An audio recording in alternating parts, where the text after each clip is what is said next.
Our journey along the Mekong is coming to an end.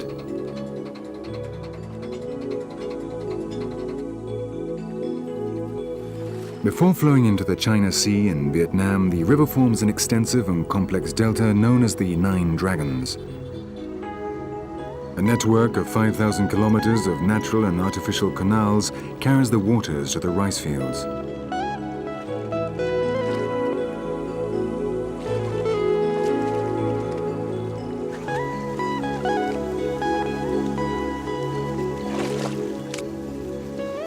Rice is the most important crop in Vietnam and provides a living for 70% of the population. Each hectare of land produces 8 tons of rice a year. All land belongs to the government, which leases it to the peasants who work it.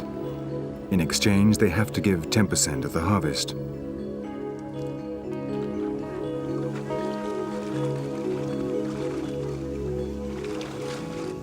The success of the harvest depends on the summer monsoons. If these do not come, the level of the river falls so much that the seawater invades the rice fields, destroying the crop and causing starvation.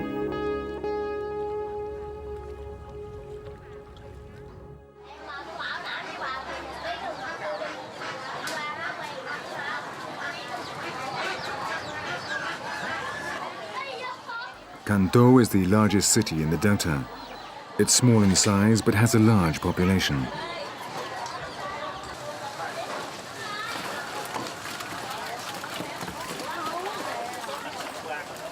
It's 5 in the morning, and in one corner of the market, the Lee family runs a flourishing fish business.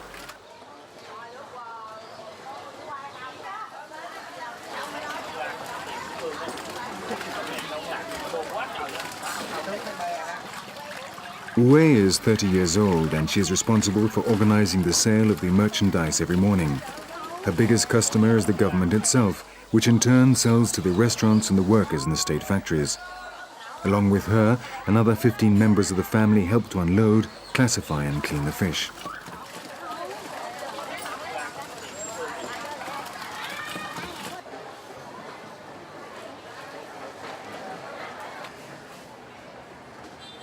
The market in Can Tho is an example of the rich gastronomy of Vietnam. There are over 500 different dishes, but all of them are served with rice.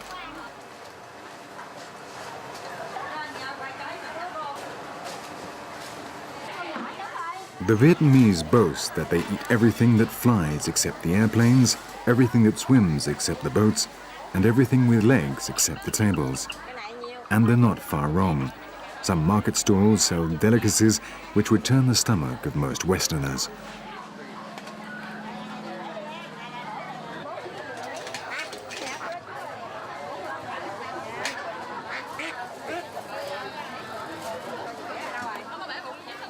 Vietnamese markets are also a good place to witness the ingenious ways in which people earn a living.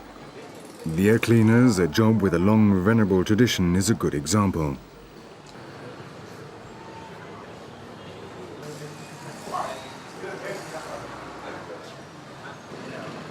Như là mấy cái dãy cợn, bợn dơ này nó đóng ở trong lỗ tai.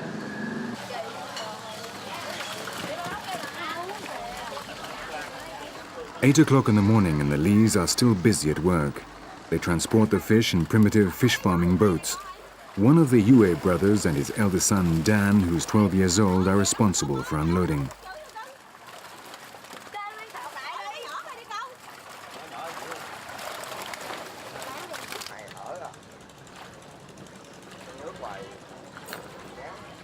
All types of boats come to the market to buy and sell many different things in the numerous floating markets around the delta.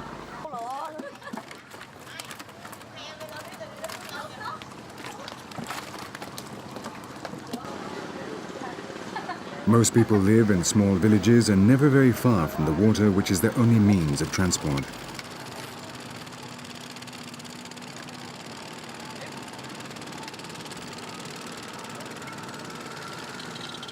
There are some roads in the delta built by the French when they colonized this country and the Americans during the war. Most road transport depends on the ferries, but traveling this way is not easy. Because of lack of space, the farmers lay out the rice to dry along the roads, making it very difficult for traffic. So the Mekong has become the only real way to transport goods.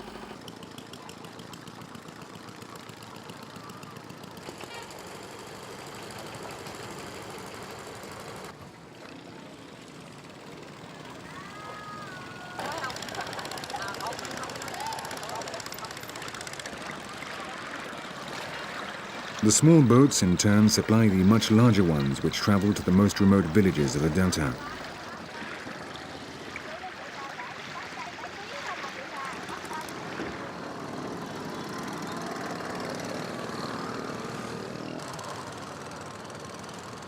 It's 9 o'clock in the morning, and in the floating market of Phong Dieng, a few kilometers to the south of Canton, it's almost impossible to move. At times, it's difficult to know where the land ends and the water begins. The delta was, until the 18th century, part of the Khmer Kingdom of neighboring Cambodia and was the last region to be annexed by Vietnam. The Cambodians have not forgotten this territory, which still today they call Lower Cambodia. It is one more reason for the mutual hatred between the two countries.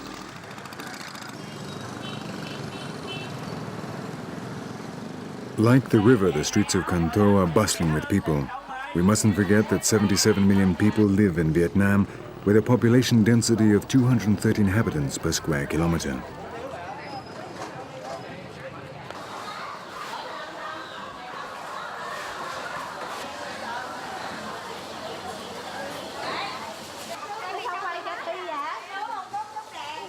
Around 10 o'clock in the morning, the Lee family gets ready to return home. Today they have sold fish worth $405, an absolute fortune if we consider that the average salary of a civil servant is not even $30 a month.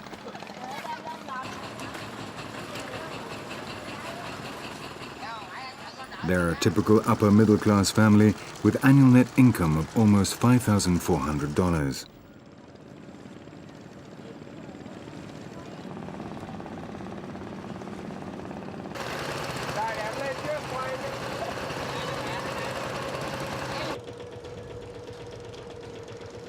The Lees live quarter of an hour from the market on the other side of the main branch of the Mekong in a group of floating houses.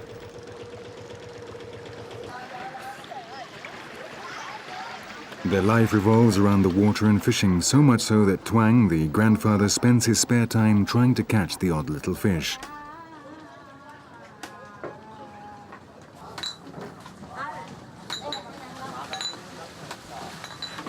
As soon as they get back, the women have to take care of the children while the men prepare the fish for the next day.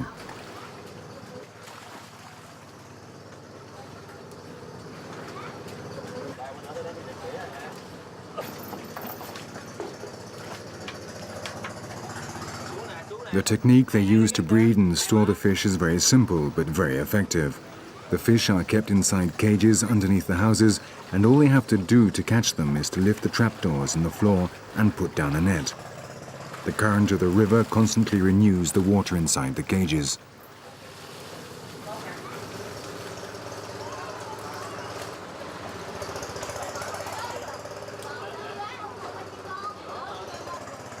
Then the fish are taken to the fish farming boat where they are all sorted by size. The smallest are returned to the cages.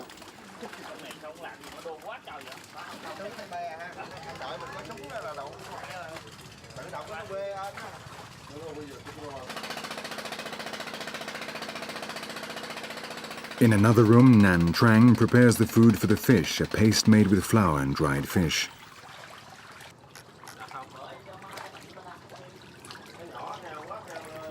Then Dan, Hue's son, and his cousin distribute it through the cages. As soon as they have finished feeding the fish, Dan goes off to school.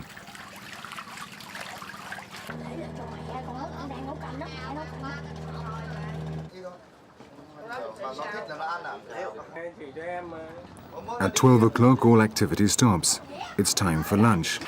Normally, the women and children eat first in a separate room.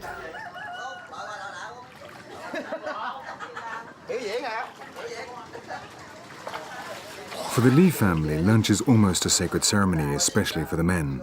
This is the only time in the day they can relax and chat.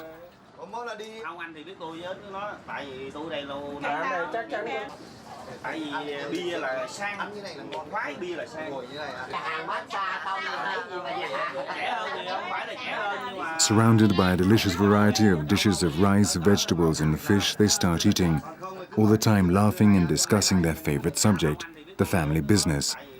The atmosphere helped by the rice liquor. The women in the background make sure they have everything they need.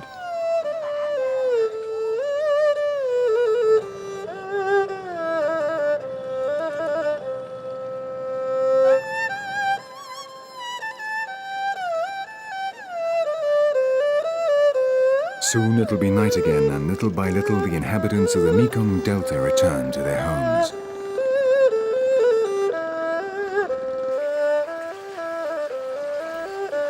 Dan and his friends spend the last hours of the day watching television. Tomorrow they will again have to get up at 4 o'clock in the morning to help their mother in the market, then return home to feed the fish before rushing off to school. But Dan doesn't mind. He well knows that in a few years, this flourishing business will be his.